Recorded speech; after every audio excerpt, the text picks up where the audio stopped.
Assalamualaikum warahmatullahi wabarakatuh. Perkenalkan, nama saya Lisa Sapani Putri dari Fakultas Keguruan dan Ilmu Pendidikan, Program Studi Pendidikan Guru Sekolah Dasar dengan nomor induk mahasiswa 8603636085. Di sini saya akan menjelaskan analisis pilar pendidikan Ki Hajar Dewantara dan relevansinya di era digital. Yang ke-1, makna pilar dan konteks pendidikan. Secara umum, pilar berarti tiang penyangga atau pondasi yang menopang suatu bangunan agar tetap kokoh.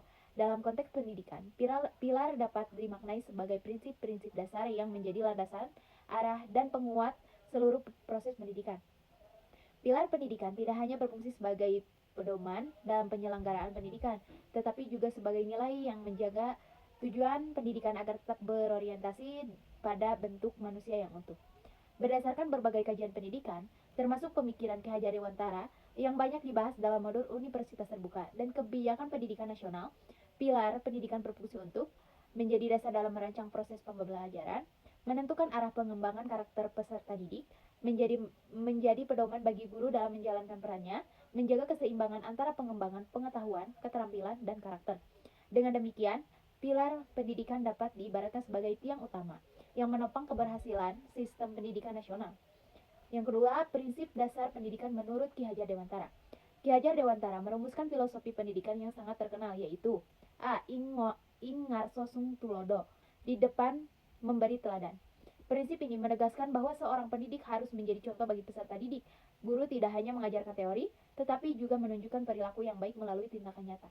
Contohnya, guru yang mengajarkan disiplin harus datang tepat waktu. Guru mengajarkan kejujuran harus bersikap jujur dalam setiap tindakan.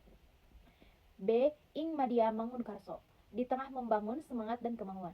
Guru berperan sebagai motivator yang hadir bersama peserta didik dalam proses belajar.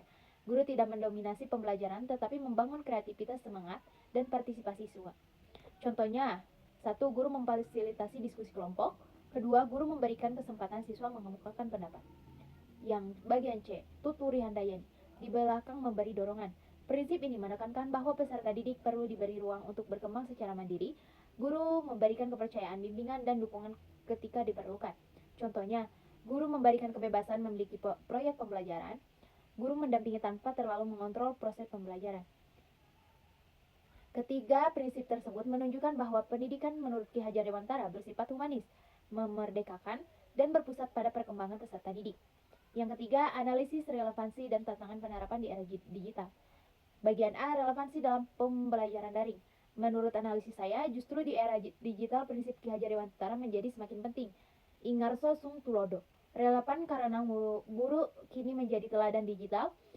Peserta didik tidak hanya melihat perilaku guru di kelas, tetapi juga bagaimanapun guru menggunakan teknologi berkomunikasi di media digital dan menyikapi informasi di internet.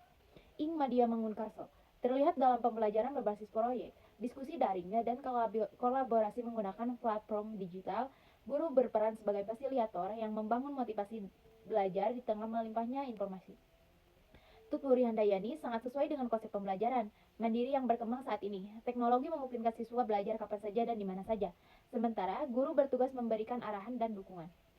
Bagian B, relevansi terhadap literasi digital. Di era banjir informasi, peserta didik memerlukan kemampuan 1. Memilah informasi yang benar. 2. Menghindari hoaks. 3. Menggunakan teknologi secara bertanggung jawab. 4. Beretika dalam bermedia sosial. Dalam hal ini, Ing Ngarso Sung Tulodo menuntut guru menjadi contoh dalam penggunaan teknologi yang bijak. Ing Madya Mangun Karso mendorong guru membimbing siswa memahami informasi secara kritis. Tuturi handayani membangun siswa menjadi pembelajar mandiri yang mampu mengelola informasi secara bertanggung jawab. Bagian C, relevansi terhadap pembentukan karakter peserta didik. Salah satu tantangan terbesar pendidikan saat ini bukan lagi akses informasi, melainkan pembentukan karakter. Kemajuan teknologi seringkali diikuti dengan 1. Menurunnya interaksi sosial langsung. 2. Kecanduan gawai. 3. Cyberbullying. 4. Menurunnya empati. Prinsip Ki Hajar Dewantara tetap relevan karena menempatkan pendidikan karakter sebagai inti pendidikan. Guru bukan hanya menyampaikan materi, tetapi pembimbing moral dan sosial bagi peserta didik. Bagian D, tantangan penerapan di era digital. Meskipun relevan terhadap beberapa tantangan besar. 1. Berkurangnya interaksi humanis. Pembelajaran daring dapat mengurangi kedekatan emosional antara guru dan siswa. Akibatnya, penerapan prinsip keteladanan dan pendampingan menjadi lebih sulit. Kedua, kesenjangan literasi digital. Tidak semua guru dan peserta didik memiliki kemampuan teknologi yang sama. Sebagai guru beradaptasi dengan penggunaan media pembelajaran digital. Ketiga, informasi yang tidak terkontrol. Internet menyediakan informasi tanpa batas, tetapi tidak semuanya benar. Guru harus bekerja lebih keras membimbing siswa agar berpikir kritis. Keempat, perubahan peran guru. Dulu guru menjadi sumber utama pengetahuan, saat ini informasi tersedia di internet. Tantangannya adalah mengubah peran guru dari penyampaian informasi menjadi fasilitator, mentor, dan pembimbing karakter. Kelima, krisis nilai dan etika digital. Kemudahan akses teknologi tidak selalu diikuti oleh kedewasaan dalam penggunaannya. Fenomena ujaran kebencian, plagiarisme, dan penyalahgunaan media sosial menunjukkan perlunya penguatan nilai-nilai pendidikan karakter. Refleksi bagaimana pilar ini menjawab persoalan dan pendidikan nasional saat ini. Menurut pendapat saya, kekuatan utama pemikiran Ki Hajar Dewantara adalah sikapnya yang tidak lekang oleh waktu. Banyak persoalan pendidikan nasional saat ini sebenarnya bukan hanya masalah kurikulum atau teknologi, melainkan masalah karakter, keteladanan, dan kualitas hubungan antara guru dan peserta didik. Ketika pendidikan terlalu berfokus pada nilai akademik, prinsip Ingarso Sungtulodo mengingatkan pentingnya keteladanan. Ketika peserta didik kehilangan motivasi belajar, prinsip Ing Media Mangunkarso mengajarkan bahwa guru harus hadir membangun semangat dan kreativitas.